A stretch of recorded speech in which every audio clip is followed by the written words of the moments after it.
Ngayon si John Vic Rimulya, itong nagfi-flip top, gusto niyang idemanda ng inciting to sedition na naman, sedition na naman. Bakit? Dahil daw, nagsalita itong rapper na susunugin yung Malacanang. Ang sabi niya, halika. Oh, sunugin yung loob ng Malacanang. Yung loob lang naman, hindi naman yung labas. Oh, pero ito ipi-play ko lang ito. Ipi-play ko lang ito para sa awareness ng mga Pilipino, lalong-lalo na yung mga hindi nanonood ng flip top. Ito po yung rap battle ito. Rap battle, away ng rap. Lahat ng sasabihin nila dito, bagamat totoo, hindi dapat siniseryoso. Okay? Hindi dapat siniseryoso, ha? Kasi nga, rap battle to eh. Oh, parang ano lang to, wrestling. Alam mo yung wrestling na WWF? Peke man yun. Hindi naman totoo yun. Hindi naman totoo nagsasakitan ng mga yun. Mga stuntman yung mga yun. Tatanga-tanga ka pag naniniwala ka sa wrestling, tama? Tanga ka pag naniwala ka sa wrestling. Tanga ka pag naniwala ka kay Santa Claus na dyan sa North Pole, meron talagang pabrika ng laruan dyan. So, kabata.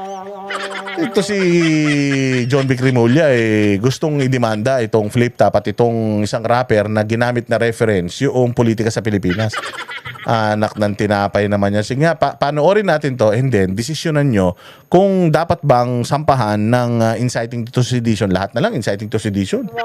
Utang ina, ngayong administrasyon na to yung pinakamaraming kinasuhan ng inciting to sedition. Usually, kapag ka nag-inciting to sedition, ang ibig sabihin niyan, tumatalikod or lumalaban ka sa gobyerno, putang ina. Kala ko ba magaling si Marcos? Bakit ang dami niyong kinasuhan ng inciting to sedition? Wala namang kinasuhan ng mga inciting to sedition ng panahon ni Pangulong Duterte. Ang dami-dami niyong reklamo. Pero ngayon, putang ina yan, ang daming mga kinakasuhan ng inciting to sedition. So, ibig sabihin, ganun karami nagre-reklamo kay Bongbong. Kala ko magaling yan. Kala ko mahusay yan. O, panoorin natin ito tapos desisyonan nyo kung sa tingin nyo ba dapat kasuhan ng inciting to sedition to. Flip top, pasok. Ang sarap lait-laitin ng patay gutom na hampas lupang to. Ang sarap ding iboto ulit ni Marcos para lalo magkanda leche-leche buhay mo. O, diba? Ang ganda ng reference eh. Kasi kailangan ko makaisip, ganito kasi sa flip top, kailangan ko makaisip ng gagamitin kong salita rito para pumatok sa taong bayan. Ano ba patok sa taong bayan ngayon? Putang ina, itong mga pagnanakaw sa gobyerno. Ano bang patok sa taong bayan ngayon? Na i-expose yung mga ginagawang katiwalian ng mga ngayon ang ginawa rito, isang aktivista, itong isang kalaban daw dito pro-government. Parang ganun yan laro yan. Kunyari ikaw pro-government ka, kunyari ikaw naman anti-government ka o mag-aaway kayo ng salita. Puta, palabas man lang yan. Ito naman si Darna Rimulya naman, putsang ina, basta lang lahat masakyan. Ito siguro gusto nitong asawahin si Sharon Cuneta. O kasi si Sharon Cuneta nagsabi na sakay na, di ba? Sa Super Ferry, lahat sinasakyan. Inan to, mas marami pang press con. Mag-usap nga tayo, John Vic. Ito, seryosong tanong. Sinong nanalo sa inyo ni Boying Rimulya sa paramihan ng press con? Utang ina niyang pamilya niyo talaga, no? Kayong dalawa magkapatid, wala na kayong ginawa kundi mag-press con. Nung DOJ secretary yung kapatid mo, si Boying, puta siya ang pinakamaraming press con na DOJ secretary. Sa DILG ganun din. Actually, dalawa kayo ni Abalos. Pero mas marami ka kaysa kay Abalos.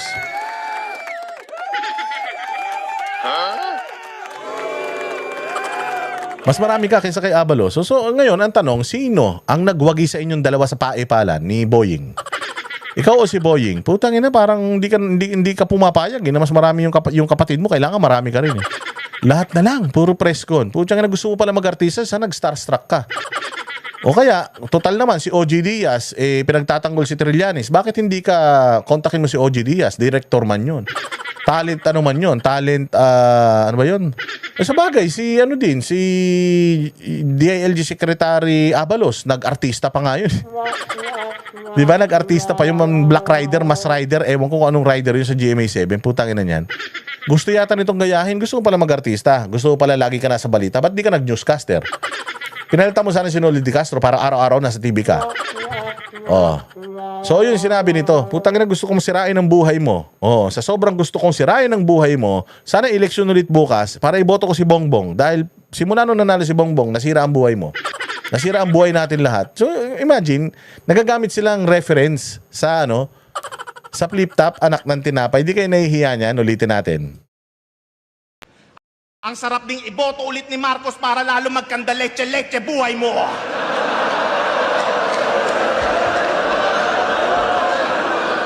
Speaking of balakid, di ba pares kayong kontra sa war on drugs?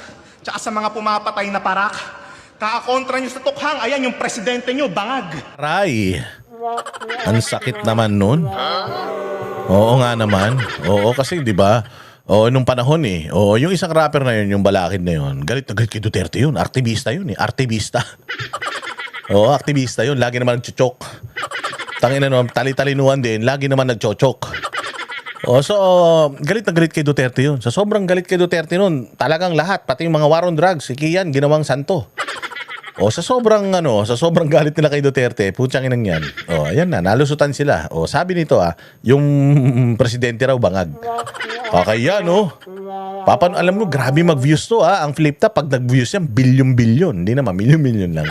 Milyon-milyon. So maraming makakapanood niyan. Walang hiya. At saka nakatutok din yung mga flip top artists sa Amerika dito Oo, kasi minsan nga dumadayo yung mga taga-Canada, taga-US dito, nakikipag-flip top sa mga natin, rapper natin magaling mag-English. So nakakahiya ito. Binibigay naman daw kasi yung gusto nyo. Puta kung mo kontra pa din kayo. Kung ako yung presidente, tas ganito yung residente, puta mapapadroga din ako. Ano? Malakas ba yung hakbang yung natututulan lang naman? Alam nyo, makakamit lang yung pagbabago sa madugo na paraan. Kaya kung gusto nyo ng ganyan, humanda ang hukbong sandatahan, aktivista at buong mamamayan, tara sabay-sabay natin na sunugin yung loob ng Malacanang. Anong sinabi? Ulitin natin i-analyze natin kasi, John Vic, wag kang pikon Pinlay ko lang ito para gusto kong makakuha yung opinion ng taong bayan kung ito bang flip top na ito bang reference na ginamit nitong rapper na ito. Nakalimutan ko pangalan nito magaling to EJ something, basta magaling to.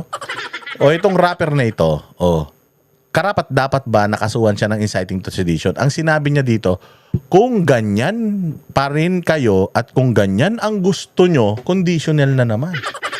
Conditional yun Gusto mo ba yan? O pag sinabi mong ayaw mo, okay. Gusto mo ba yan? Oo. Kung ganyan ang gusto mo, putang na, magrambulan tayo. Di ba? Kung ganyan ang gusto nyo, ginamitan niya ng ganun. Di naman niya sinabi na, nananawagan ako sa lahat ng mga kababayan natin na sunugin ang... Wala namang ganun. Sinabi lang niya na, ito sa akin lang pwedeng mali ako, malamang mali ako, pero sa akin lang sabi niya, kung ganyan ang gusto nyo, magsama-sama tayo. Sunugin na natin ng dapat sunugin, di ba? Ulitin natin yung reference na yan. Pasok. Puta kung mo kontra pa din kayo. Kung ako yung presidente, tas ganito yung residente, puta mapapadroga din ako. Ano? Malakas ba yung hakbang yung natututulan lang naman? Alam nyo, makakamit lang yung pagbabago sa madugo na paraan. Kaya kung gusto nyo ng ganyan... Makakamit ang pagbabago sa madugong paraan. Kaya kung gusto nyo ng ganyan... yun yung sinabi niya. Humanda ang hukbong sandatahan, aktivista at buong mamamayan, tara sabay-sabay natin na sunugin yung loob ng Malacanang. Yun ang sinabi niya. So kung gusto nyo ng ganyan, tara. Sunugin na lang natin yan. Pero kung ayaw nyo naman, di wag natin sunugin. Di ba? Yun lang yun. Masyado naman kayo kasing... Alam nyo kayo, masyado kayong maarte. Ano man lang yan, palabas man lang, entertainment man yan. Parang sa mga pelikula. Hindi ba sa pelikula, minsan ginagawang masama yung pulis? Nagagalit ba kayo? Hindi naman. Pelikula lang kasi yun, di man totoo yun. Pero ito, di naman totoo to. Away ng mga ng mga artist ito. Ginamit lang nilang reference yung mga balita sa gobyerno. Kumakalat na balita sa Pilipinas. Pero hindi ba? Hindi naman to podcast. Hindi naman to vlog. Battle man ito, battle. Tapos, ang tema ng battle, isang pro-government at saka isang anti-government. O kaya isang pro-Marcos at saka isang anti-Marcos. Di ba? So, doon? Ba't masyado kayong balat sibuyas? Masyado naman kayong maarte. Diyos ko po. Ulitin natin Tapos, tuloy-tuloy para marinig niyo kung... ilagay niyo sa comment section. Dapat ba nakasuhan itong rapper na ito ng inciting to sedition? Sarap lait-laitin ng patay gutom na hampas lupang to. Ang sarap ding iboto ulit ni Marcos para lalo magkanda leche-leche buhay mo.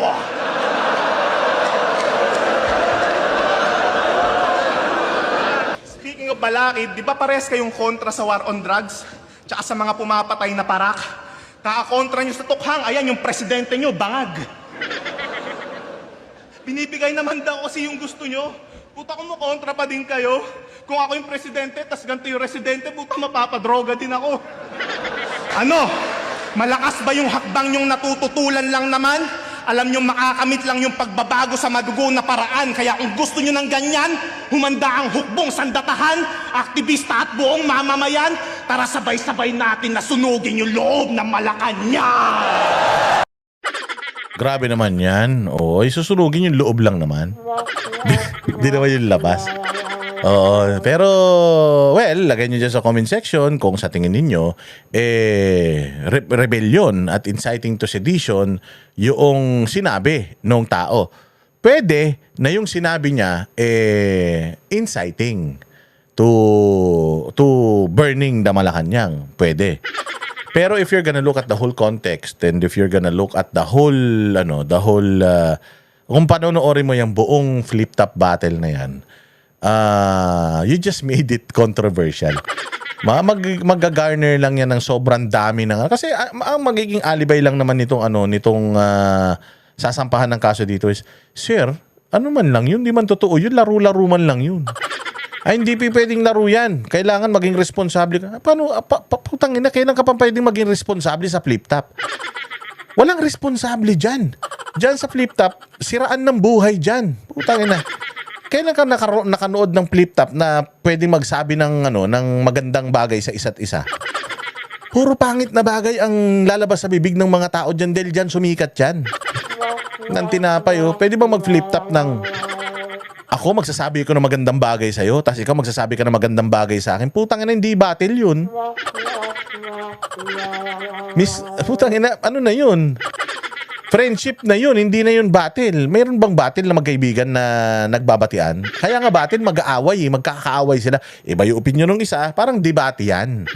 Parang debate yan. Di ba pag nag-debate naman kayo, hindi naman yun ang personal na hindi naman yun ang personal na yung stand mo O minsan sa debate magbubunutan kayo diyan O ito ang topic ng debate natin. Kung talagang magaling kayong debater, ikaw dito. O kahit naman hindi mo 40 'yon, aaralin mo 'yon para i-defend mo yung stand mo kung saan ka napunta. Kung halimbawa nagbunutan kayo, napunta ka sa kaliwa, o i-defend mo yung kaliwa.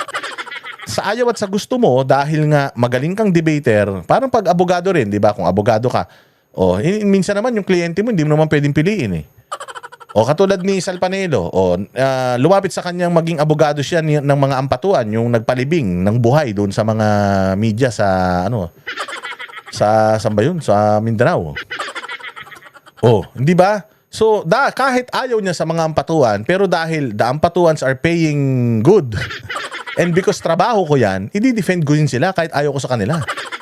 I have to defend it because it's my job. Ganon din yung flip-top battle na yan. Syempre, ikaw ito. Mag-aaway kayo, kailangan malupit ang mga bitawan nyo kasi for the views yan. Ang daming nanonood, kailangan pasayahin natin yung mga nanonood, kailangan panalo yung mga nagbayad ng ticket. Tanginan yan. Tapos, ikaw sensitibo ka? Di sana hindi ka nanood. Kasi yung flip-top battle na yan, after 1-2 years, makakalimutan na yan kasi may mga panibagong mga flip-top battle na malalakas din. Na panonoorin. Maniwala kayo. Para sa akin, maybe the words na ginamit doon is in a setting na seryoso. Pwedeng pwedeng napakadelikado ng mga ginamit na salita. But the setting is battle at ang setting is for entertainment purposes. Di ba? Halimbawa, stand-up comedian yan. Putang ina, trabaho niyan magpatawa at gagamit yan ng mga reference na matatawa ka. Nakita mo yung mga tao nagtawanan, nagsigawan, di ba? So ngayon, ganito gawin natin. Maganda, ayusin ninyo yung pag-handle ninyo ng problema ng Pilipinas ng gobyerno para maging maayos ang Pilipinas. Hindi kayo nagagamit as reference dyan sa mga flip-top battle. Alam nyo ba? Kasi Pangulong Duterte, ilang beses na rin binaboy dyan sa mga flip-top battle na yan. Nagdemanda ba si Pangulo? Finailan ba ni Pangulo ng inciting to sedition yung mga yan? Hindi man. Di ba? Hindi naman. Masyado kayo maaarte. Walang hiya kayo. Kami ang boses ng masa, hindi natatakot. Katotohanan lang, di kami nalulunod. Walang bahid ng sismis, lahat ay totoo. Kahit sino ka pa, pag mali ka babanatan ka. Walang pinipili kulay, wala kaming kinikilingan. Basta para sa bayan, kami lalaban. Pagdama palakpakan, pag mali banatan, di matitinag, di matatakot. Para sa bayan, tuloy ang sigaw. Sa harap ng kamera, walang halong takot. Mga baluktot, lahat kayo'y tutumba. Ang hustisya at totoo, yun lang ang mahalaga. Kahit sinong harang, di kami matitinag. Walang pinipiling kulay, wala kaming kinikilingan. Basta para sa bayan, kami lalaban. Pag tama palakpakan, pag mali banatan, di matitinag, di matatakot. Para sa bayan, tuloy ang sigaw. Kung nasa tama ka, ikaw ay aming kasama. Pero pag mali ka, handa ka na bang mabasag? Banateros kami, walang inuunan. Dahil bayan muna, bago ang sarili.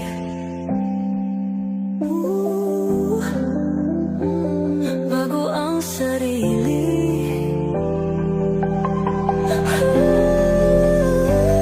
Pag tama palakpakan, pag mali banatan, banateros ang sigaw. Katotohanan ang laban.